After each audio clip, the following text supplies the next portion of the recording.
Cette vidéo, on la tourne dans la boutique parce qu'on a un éclairage vraiment meilleur qu'à l'atelier. Je vais vous montrer un bracelet joaillerie en palladium. C'est un bracelet avec 49 diamants de 20 centièmes chacun, tous de couleur D, VVS1. Donc c'est des diamants de très très haute qualité qui ont été achetés chez un diamantaire super sympathique que je remercie d'ailleurs. Et je vais vous montrer un peu les étapes de travail pour fabriquer ce bracelet. Ce sera assez rapide parce que j'avoue que cette vidéo, c'est le plaisir de vous montrer ce bracelet. C'est de la joaillerie quand même très intéressante. Donc la fabrication, j'ai commandé aux États-Unis un fil de palladium de 4 mm par 4 mm. Le poids de départ, 53 grammes de palladium et une longueur de 30 cm. En fait, ça faisait un pied de longueur. Donc, une fois, la première des questions que je me posais, c'était quelle serait l'épaisseur du bracelet pour pouvoir mettre les diamants et faire le certibride.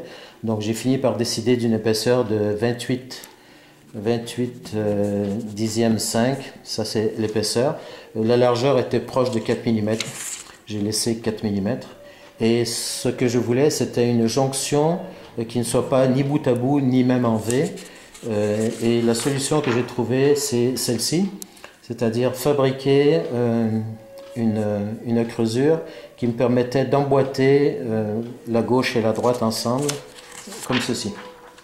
Donc l'avantage ici, c'est que ça me permettait de placer une bride sur les parties perpendiculaires, de sorte à ce qu'une fois toutes les soudures terminées, on ne puisse apercevoir, et encore à la loupe, que les soudures ici, qui elles ont été faites soudure platine. Donc avec cet ancrage qui est ici, j'avais la certitude que le bracelet, une fois complètement monté, rien ne pourrait arracher ou défaire ces soudures, à la fois à cause de l'encranement et à la fois parce que, vu de face, les brides étant par-dessus, les brides jouaient le rôle d'un accrochage comme ça ici. Donc ça donnait quelque chose dont j'étais sûr que ce serait solide. Ensuite, pour la question des diamants, donc vu qu'il y a 49 diamants, la solution est très simple. Lorsqu'on a un chiffre impair pour répartir des pierres, soit sur un bracelet ou sur une alliance, le problème est le même. Il suffit de placer une première pierre et l'espace disponible devient un nombre pair. Donc la pierre numéro 49 est installée, il en reste 48. Donc 48 divisé par 2, ça fait 24. 24 divisé par 2, ça fait 12. Et 12 divisé par 2, 6. Et lorsqu'il y a 6 pierres, c'est facile de placer 3 pierres d'un côté, 3 pierres de l'autre. Donc avec un compas, on arrive à régler ce genre de problème très facilement. Donc souvent, je vais coller les pierres comme ça, simplement avec un peu de salive, de manière à les déplacer pour voir si je ne suis pas en train de me tromper et être capable d'imaginer quel est le futur espace, à la fois pour commencer à réfléchir à la question des brides.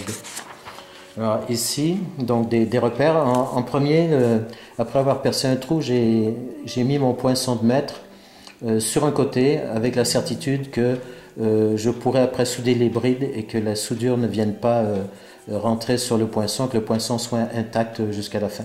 Donc on remarque que les pierres sont enfoncées presque complètement.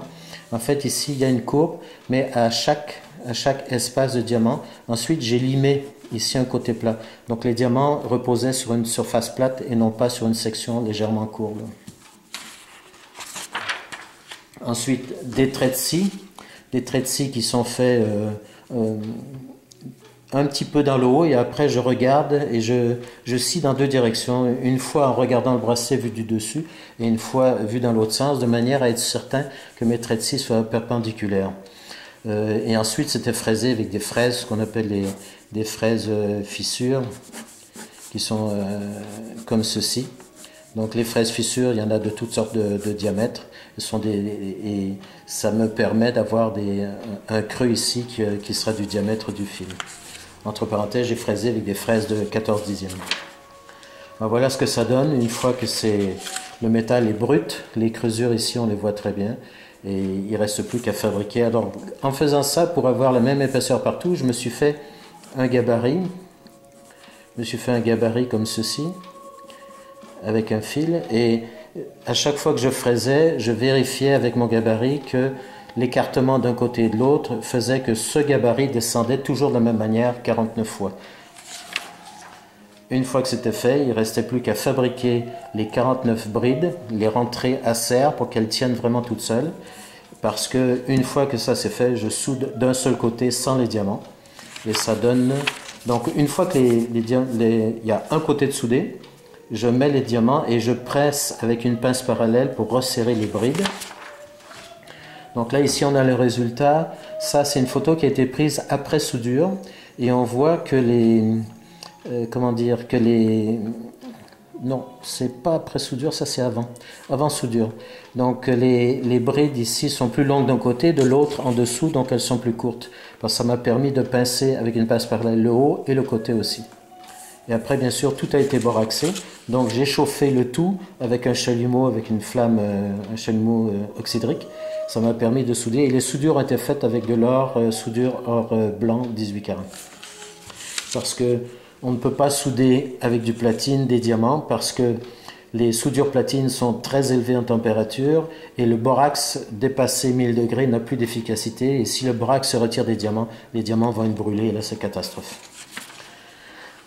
Donc pour pouvoir limer relativement facilement, surtout lorsque j'ai limé les brides, je me suis servi de cette pince qui est une pince classique en bois, modifiée, c'est simplement ajuster deux morceaux de bois incrustés complètement, ce qui me permet de pincer très facilement le bracelet, très fortement, sans risque de le déformer et de pouvoir travailler dessus, parce que tenir un bracelet en main, c'est difficile de le tenir facilement pour limer sur le dessus. Donc le fait de le tenir avec une pince comme ça, c'est beaucoup plus pratique.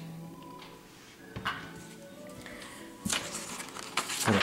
Donc vous voyez, un gros plan qui permet de voir que effectivement le poinçon s'est bien comporté.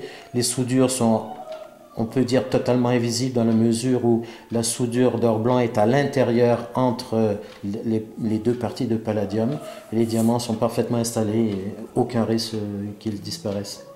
Vous avez peut-être entendu comme au fond sonore une cantatrice qui s'appelle Anna Prohaska. C'est une cantatrice allemande, on peut dire jeune, qui en est à, ça c'est son premier disque, elle a fait 2 autres disques en plus. C'est une cantatrice que j'adore, qui est venue à Québec, j'ai eu la chance de la voir lors d'un concert à Québec. Et je vous recommande surtout ce disque-là, c'est extrêmement impressionnant pour ceux qui aiment la musique classique. Voilà, c'est tout pour aujourd'hui.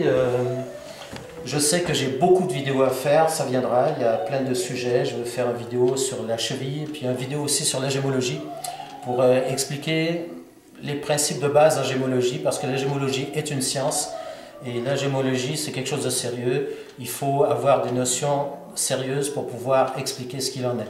Donc ça c'est une vidéo à venir que je ferai probablement quelque part en mars. Je vous souhaite une très belle journée et puis à la prochaine.